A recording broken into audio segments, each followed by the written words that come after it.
안녕하세요.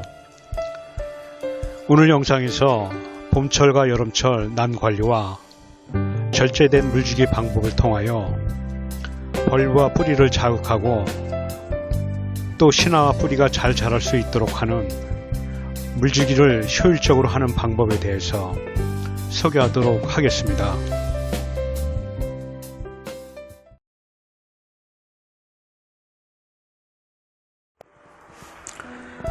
외부 온도가 점차 올라가는 봄철입니다.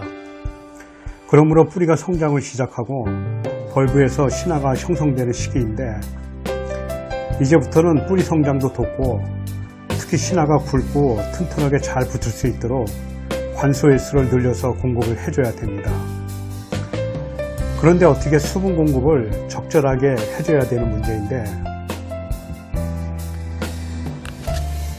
저는 화분 속의 수분 상태를 가늠하기 위해서 화분을 들어보는 것 외에 이런 것을 만들어서 여기저기 몇 개를 꼽아 놓고 수분 상태를 확인을 합니다. 이름도 화분 속 과습 체크 밴드라고 이름을 쳤는데요. 그래서 화분이 마른 상태를 확인하기 위해서 화분을 들어보고 또 이것을 이렇게 빼보면 천이나 종이를 붙여놨기 때문에 불 속의 수분 상태를 체크를 할 수가 있습니다. 불 속의 수분 상태를 체크할 수가 있고, 그러므로 물 주는 횟수를 적절히 조절을 할 수가 있습니다.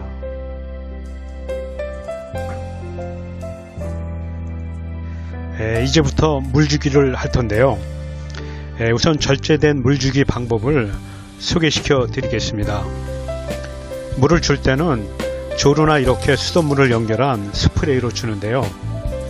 오늘은 편의상 수돗물을 연결한 스프레이로 그냥 주도록 하겠습니다. 이 스프레이로 줄 때는 물살을 조금 부드럽게 조정해서 주면 좋습니다.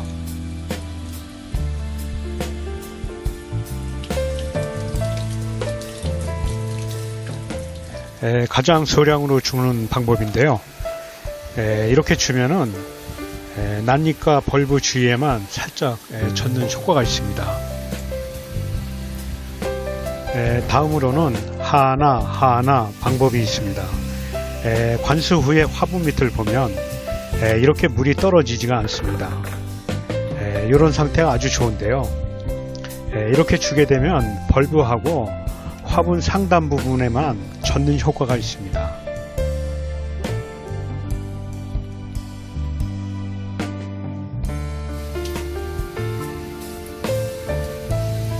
다음으로는 하나 둘 방법인데요.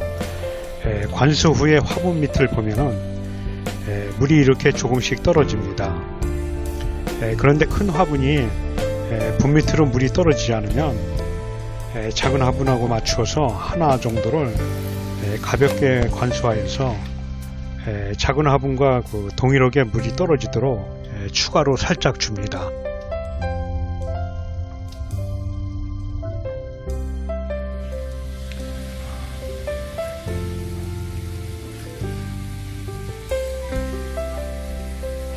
이번에는 하나 둘 셋 이렇게 주게 되면 화분 밑으로 흘러내립니다. 관수를 많이 할 때는 이래를 전체를 다 준 후에 반복해서 주는 게 효과적입니다.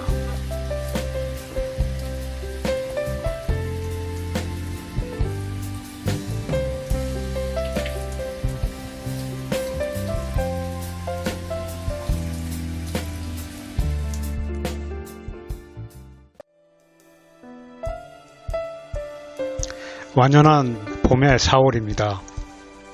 집에서 배양하는 난 화분에서는 자생지 상태와 다르게 자연 정화 순환 능력이 없기 때문에 화분에서는 인위적으로 과습하지 않도록 배양인이 환경 조성을 해 주어야만 합니다.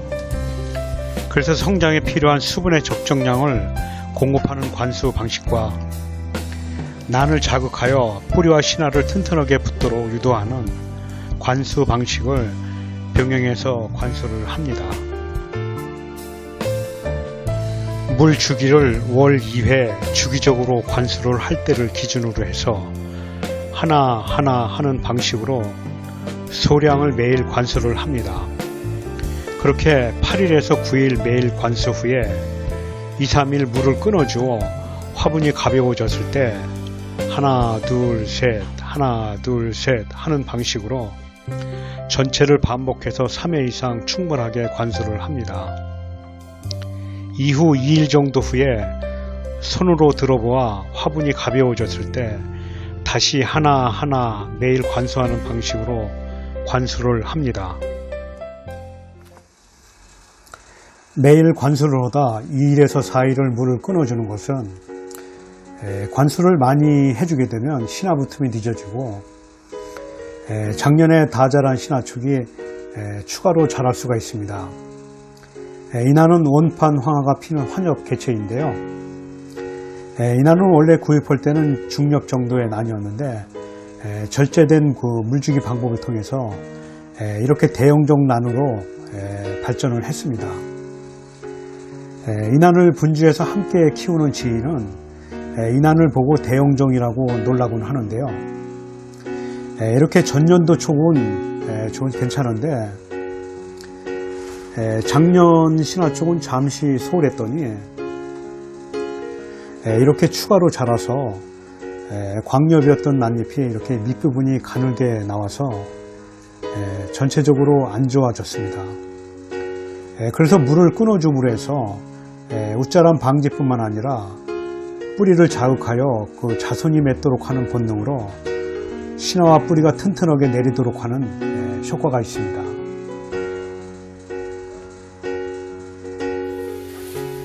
올해는 외부 온도가 올라가므로 관수하는 방법을 달리해서 줄 필요가 있습니다. 4월에는 매일 주는 방법을 하나하나 방식을 추천해 드렸는데 5월에는 매일 주는 방식을 하루는 하나하나 다음 날은 하나 둘 방식으로 주는 방법을 병행해서 실시하든 아니면 하나 둘 방법을 매일 주는 방법으로 선택하든 각 난실의 환경에 맞게 적용해서 수분 공급량을 늘려서 관수를 합니다.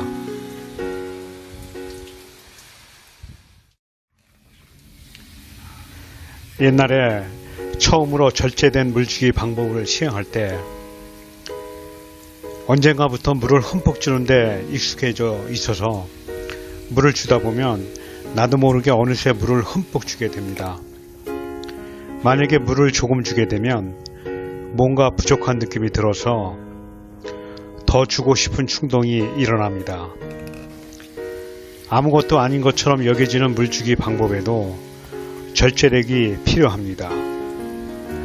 그래서 저는 절제된 물주기 방법이라고 부르는데 이 방법을 익숙하게 하기 위해서는 여러 차례 연습이 필요합니다.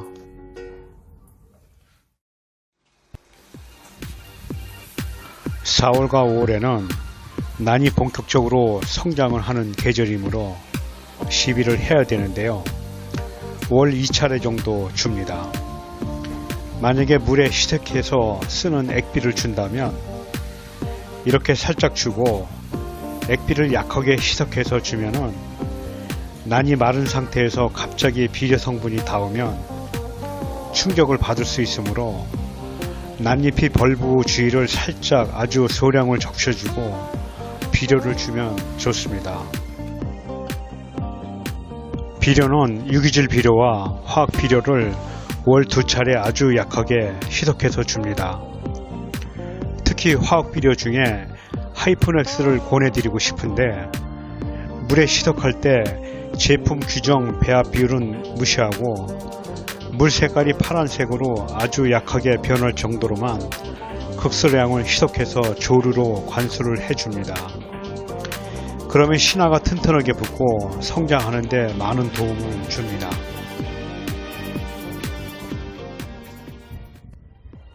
외부 온도가 점차 올라가는 4월, 5월은 모든 병원균이 활동을 시작하는 계절이므로 분갈이 이후 10일 이내에 살충제와 살균제를 월 각각 한 차례씩 살포하여 줍니다. 살균제는 탄저병약을 벌브 주위가 젖도록 관수식으로 살포를 하고, 살충제는 약국에서 판매하는 비오키를 7배에서 8배로 희석하여 벌브 주위가 젖도록 관수식으로 살포를 합니다. 그리고 비오키를 스프레이로 4일에서 5일 간격으로 옆면에 뿌려주면 병충해 예방에 좋습니다.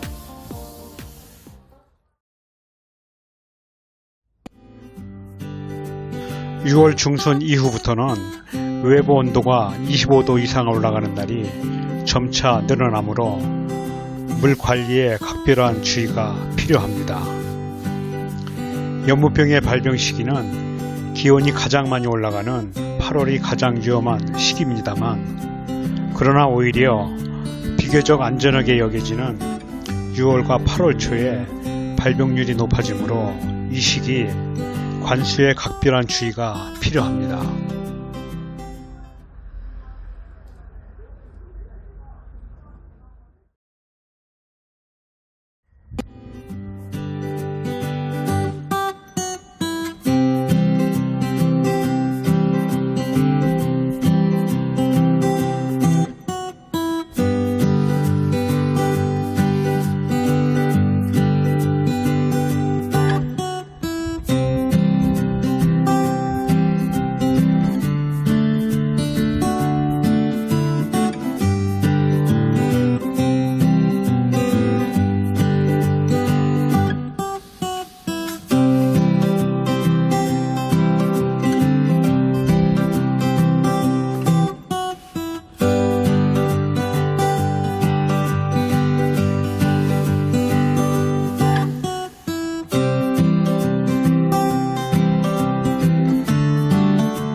준비한 영상은 여기까지입니다.